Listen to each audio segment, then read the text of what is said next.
when I thought about doing this, the Second Age of Aquarius, of course, I was thinking how to make this legit, how to make this sound not like some modern bands who have a 60s influence, but this really had to sound in my mind like they could have been hits from that era. That they had to, I used an old 1962 Gibson guitar, my favorite guitar, ES330. And I used a drummer who was surprisingly using a 1962 drum set. The first person I thought of was Zach Kasich, who I worked with in Repo the Genetic Opera. He's an engineer, and he has a band that's very, very bluesy. I would say kind of 1960s oriented. And so I knew this guy would be the perfect person to give me that sound. And Zach has a studio in Nashville, and he has old equipment that can transfer into, he's got late 60s tape machines, and he has late 60s microphones. And he actually had worked with Eddie Kramer, who is a legendary producer of Led Zeppelin and a bunch of groups from that era. So having had worked with that, Zach knew exactly how to mic things the way they did it back then. And I used Shaky Fowles, who's the drummer, and he's in Zach's band, so that was really helped because they all had kind of a language that they could talk together about. And I told him, I wanted you to sound busier. Those drums back in the late 60s, like Mitch Mitchell from the Jimi Hendrix band, they just played. They did Keith Moon. These guys were like a little over the top in playing. And so each time we got a take from Shaky, I'd say, no, man, make it busier. And he told me, he goes, in 30 years of playing, I have never heard anybody ask me to play busier. So, but it was great. I wanted a looseness in the music, the same way that there is a looseness in most of the rock bands from the late 60s. There are tighter bands, tighter sounds like the Wrecking Crew, or Motown. But in terms of the rock music, like Steppenwolf is a great example. There's a looseness in their sound. If you put headphones on and you can hear on one side, you can hear an organ, the other side you hear the guitar. There's slightly, when they're coming back in after the choruses, you can hear a nanosecond. One is ahead of the other. And so that is something that you don't hear today, because today we have Pro Tools and these digital soundscapes, and we do what's called playing on a grid. You can physically see this grid. You'll know with the sound wave whether somebody was a little bit early or late. And to our modern ears, things don't sound right. I mean, we're used to a certain level of precision that wasn't there back in the late 60s. Of course, the downside of that is there's a feel that a lot of people don't get from modern music that they do get from that music from the 60s.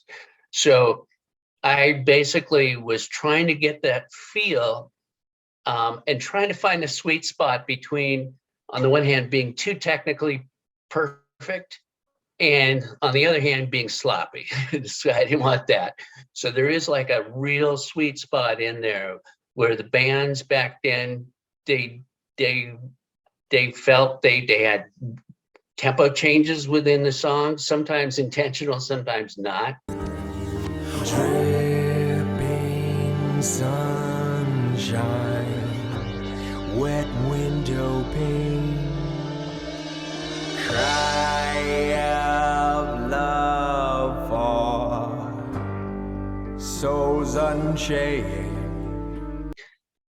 Of course, I like all the songs that are there, and I really tried to mirror the songs in terms of the trajectory of the career of Russell Aquarius, from her first song, Furry Freak, that was in 1966 and very kind of Yardbirds oriented. all the way to 1970, when right before he dies, he writes a song that's kind of Creedence Clearwater revival influence. My favorite of the bunch, though, is 1967 Scorpio's Mantra. Electric stillness. Words go round and round and round and round and round. We belong in the beautiful world. Light belongs to all the beautiful people. We belong in the beautiful world. Trip the light, turn on the beautiful people. Reasoning being that, first of all, I love the music from that 1967. I love Sgt. Pepper, Strawberry Fields Forever, Whiter Shade of Pale. I just love all those kinds of psychedelic influenced music. And so Scorpio's Mantra was supposed to incorporate all that. The idea being that in Russell's muddled brain, he's kind of bringing in Zen Buddhism with an LSD twist. And this song is, it's very layered, it's very complex.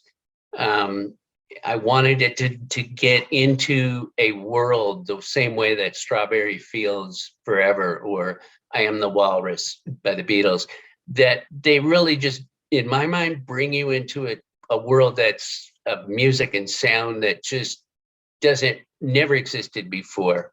And it really, brings to me a lot of visual elements, almost a kinesthetic or synesthesia, I think they call it. But to answer the question, Scorpio's Mantra really is my favorite of the bunch. And I still can hear the complexities that